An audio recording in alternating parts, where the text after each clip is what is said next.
السلام علیکم ورحمۃ اللہ وبرکاتہ۔ نحمدہ ونصلی علی رسولہ الکریم، اما بعد۔ امید کرتے ہیں آپ تمام سسٹرز خیر و عافیت سے ہوں گی اور ایمان کی بہترین حالت میں ہوں گی۔ اللہ رب العزت سے دعا ہے آپ کی طرف ہر بنے والا شر خیر میں بدل دے، آمین۔ پیاری سسٹرز، ہم سورۃ الانعام آیہ مبارکہ 121 کی تفسیر اور آیہ مبارکہ 124 تک ٹرانسلیشن کر چکے تھے۔ آج کا لیسن آیہ مبارکہ 122 سے سٹارٹ کریں گے اور مزید ٹرانسلیشن کا لیسن نہیں دیا جائے گا۔ تو آئیے تفسیر کا لیسن سٹارٹ کرتے ہیں آیہ مبارکہ 122 سے۔ آج کا لیسن بہت ہی زیادہ امپورٹنٹ ہے، تو اس کی روشنی میں اپنا جائزہ لیجئے گا۔ رب اشرح لی صدری ویسر لی امری واحلل عقدۃ من لسانی یفقہوا قولی۔ اللہم بارک لنا فی اوقاتنا، اللہم فقہنا فی الدین، اللہم انی اسألک الہدی والتقی والعفاف والغنی، اللہم الہمنی رشدی واعذنی من شر نفسی۔ اعوذ باللہ من الشیطان الرجیم، بسم اللہ الرحمن الرحیم۔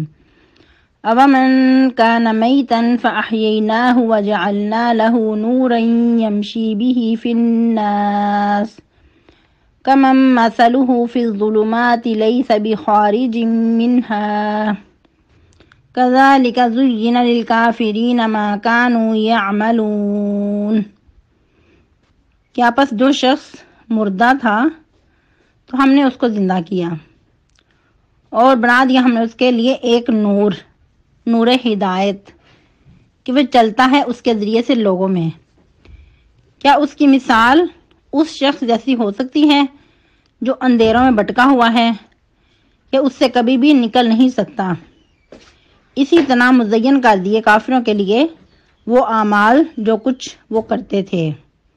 اور یاد رہے کہ ادھر مردہ سے مراد کافر شخص ہے یا وہ شخص جو غفلت میں پڑا ہوا ہے، اللہ کی یاد سے دور ہے، یا اس کے علاوہ جس کو قرآن کی روشنی نہیں ملی، نور ہدایت کی روشنی سے وہ محروم ہے۔ یہی موضوع اللہ سبحانہ و تعالی قرآن کے اور بھی بہت سارے مقامات پہ ارشاد فرماتے ہیں لوگوں کو سمجھانے کے لیے۔ جس طرح کہ ایک مقام پہ فرمایا، جس طرح روشنی اور اندھیرا برابر نہیں، اسی طرح زندہ اور مردہ برابر نہیں۔ یعنی کہ جس طرح زندہ اور مردہ میں فرق ہوتا ہے، اسی طرح جو مومن اور مشرک ہے اس کے درمیان بھی فرق ہے۔ جو کافر ہے وہ گویا کہ مردہ ہے، جو مومن ہے وہ زندوں میں سے اس کا شمار ہوتا ہے۔ گویا کہ اس آیہ مبارکہ کو اس طرح سمجھیں گے کہ ایک شخص پہلے مردہ تھا، اللہ سبحانہ و تعالیٰ فرماتے ہیں ہم نے اس کو زندہ کیا۔ کس طرح؟ قرآن کی روشنی اس پہ پڑی تو اس کو زندگی ملی، اس کے اندر روحانیت آ گئی۔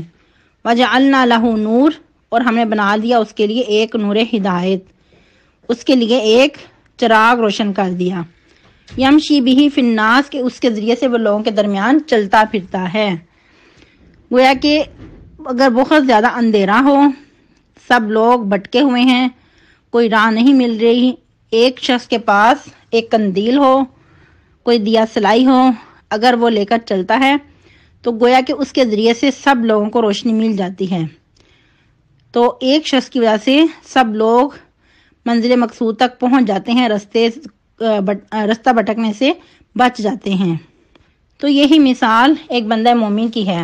اگر بہت سارے گمراہ لوگوں کے اندر ایک بندہ مومن بھی ہدایت کی روشنی لے کر چلتا ہے تو اس کے ذریعے سے بہت سارے چراغ روشن ہو جاتے ہیں، لوگوں کو ایک نئی زندگی مل جاتی ہے۔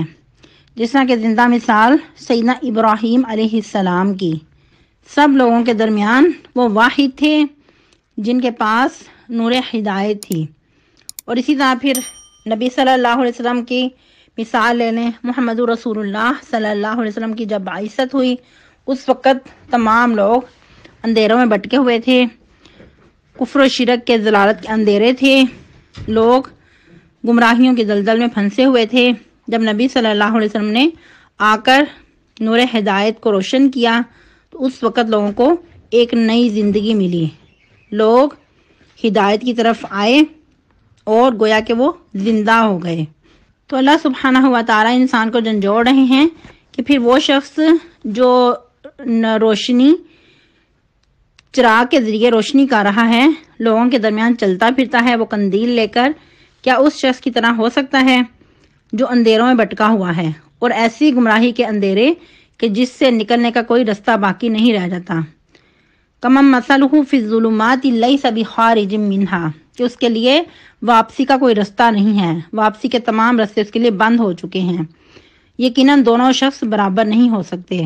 تو یہ مثال کس کے لیے ہے؟ ان کافروں کے لیے جن کو ان کے اعمال بد اچھے کر کے دکھائے جاتے ہیں، جو واپسی کی راہ لینا نہیں چاہتے، ان کے بھی برے اعمال بھی ان کو اچھے لگتے ہیں۔ شیطان نے ایسا لبادہ اوڑا ہے تو وہ ان کو ایسی تھپکی دیتا رہتا ہے کہ تم تو بہت ہی اچھے کام کر رہے ہو۔ اس آیت مبارکہ کو مزید سمجھنے کے لیے اگر ہم اپنی زندگیوں کا جائزہ لیں، ہم سب مسلمان گھرانوں میں پیدا ہوئے اور نماز، روزہ، تلاوت قرآن، صبح شام کے اذکار سب کچھ چلتا تھا، لیکن جب ہمیں یہ تفسیر کی کلاس ملی تو گویا کہ اس کے بعد سے لے کر آج تک یوں لگتا ہے کہ ایک نئی زندگی مل گئی ہے، ایک بامقصد زندگی ہم گزار رہے ہیں۔ کوئی ہماری زندگی کا مقصد ہے جو ہمیں رواں دماں رکھے ہوئے ہیں، اور گویا کہ ہمیں ایک روحانیت مل چکی ہے۔ جہاں کہیں بھی ہم پھسلنے لگتے ہیں، کچھ غلط کرنے لگتے ہیں، تو ہمارا ضمیر فوراً ہمیں جھنجھوڑ دیتا ہے، ہمارا ضمیر ہمیں آگاہی دے دیتا ہے کہ تم غفلت کی طرف جا رہے ہو، فوراً واپس آ جاؤ۔ تو یاد رہے کہ یہ نور ہدایت ہر شخص کو نہیں ملا کرتی، یہ اسی شخص کو ملتی ہے جس پہ اللہ سبحانہ و تعالی اپنا بہت بڑا فضل و کرم کرتا ہے۔ جس طرح کہ حدیث مبارکہ من یرید اللہ بہ خیرا یفقہہ فی الدین، کہ جس کے ساتھ اللہ تعالیٰ خیر و بلائی کا ارادہ کرتے ہیں اس کو دین کی سمجھ بوجھ عطا کر دیتے ہیں۔ انسان کے پاس ہدایت پہلے بھی ہوتی ہے، کیونکہ مسلمان گھرانوں میں پیدا ہوئے ہیں تو کہیں نہ کچھ اچھا سننے کو ملتا رہتا ہے، قرآن کی تلاوت بھی ملتی رہتی ہے، لیکن جو دین میں سمجھ بوجھ حاصل کرنا وہ ہر شخص کو نصیب نہیں ہوتا، اور اسپیشلی آج کی اتنی مصروفیت لائف میں ہر بندہ ایک دوڑ میں ہے، ہر بندہ نفسا نفسی کا عالم ہے، اور دنیا کی تغودو میں لگے ہیں، دنیا کی دوڑ دھوپ میں لگے ہیں، اور یوں لگتا ہے کہ دنیا حاصل کرنے کا ہی مقصد باقی رہ گیا ہے، آخرت جیسے ہم نے بلا ہی دی ہے۔ لیکن جب قرآن کی ہدایت کی روشنی ہمارے پاس ہوتی ہے تو کہیں نہ کہیں انسان کو واپسی کی جو راہ ہے وہ ملتی رہتی ہے، انسان کے لیے آخرت جو ہے وہ اول ترجیح ہو جاتی ہے، اور سب سے بڑھ کے انسان کا ضمیر وہ زندہ رہتا ہے، ورنہ انسان اپنے ضمیر کی آواز کو دبا دیتا ہے اور رفتہ رفتہ انسان کا ضمیر مردہ ہو جاتا ہے، سو جاتا ہے۔ پھر انسان اگر غلط بھی کرتا ہے تو نہ تو ضمیر اس کو ملامت کرتا ہے اور نہ ہی بیدار ہوتا ہے، ایسا ضمیر پھر سویا ہی رہتا ہے۔ پھر ایسے شخص کو برے اعمال بھی اچھے ہی لگنے لگتے ہیں کہ شاید میں اچھا ہی کر رہا ہوں۔ تو اللہ سبحانہ و تعالیٰ سے دعا ہے کہ اللہ سبحانہ و تعالیٰ ہم سب کے ضمیروں کو زندہ ہی رکھے، ہمارے اندر نفس لوامہ بیدار رہے اور ہمیں نفس مطمئنہ بھی عطا کرے، کیونکہ نفس مطمئنہ بھی اللہ کی طرف سے بہت بڑی نعمت ہے۔ پھر یقیناً ایسے لوگوں کی اللہ سبحانہ و تعالی ضرور مدد کرتے ہیں، جس طرح کہ یہی مضمون ہم سورۃ البقرہ میں بھی پڑھ چکے ہیں کہ جو شخص طاغوت کا انکار کرے اور اللہ پہ ایمان لے آئے تو گویا کہ اس نے مضبوط کڑا تھام لیا، لن فصام لہا واللہ سمیع علیم۔ پھر مزید اللہ تعالیٰ فرماتے ہیں کہ اللہ ولی الذین آمنوا یخرجہم من الظلمات الی النور، اللہ دوست ہیں ان لوگوں کا جو ایمان لائے، ان کو اندھیروں سے نکال کر روشنی کی طرف لے جاتا ہے۔ لیکن اس کے برعکس والذین کفروا اولیاؤہم الطاغوت، وہ لوگ جو کفر کرتے ہیں ان کے شیطان طاغوت ہیں، یخرجونہم من النور الی الظلمات، وہ ان کو روشنیوں سے نکال کر اندھیروں کی طرف لے جاتے ہیں۔ اولئک اصحاب النار ہم فیہا خالدون، ایسے ہی لوگ دوزخ میں رہنے والے ہیں، دوزخ کے ساتھی ہیں، وہ اس میں ہمیشہ ہمیشہ رہیں گے۔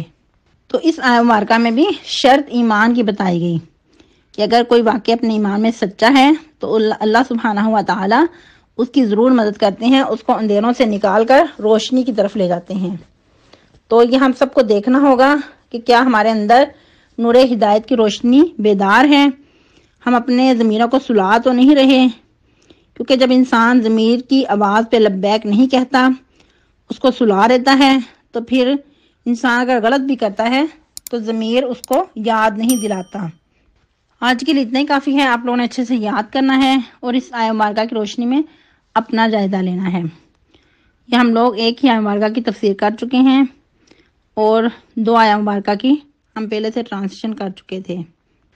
سبحانک اللہم ربنا و بحمدک نشہد ان لا الہ الا انت نستغفرک و نتوب الیک۔ والسلام علیکم ورحمۃ اللہ وبرکاتہ۔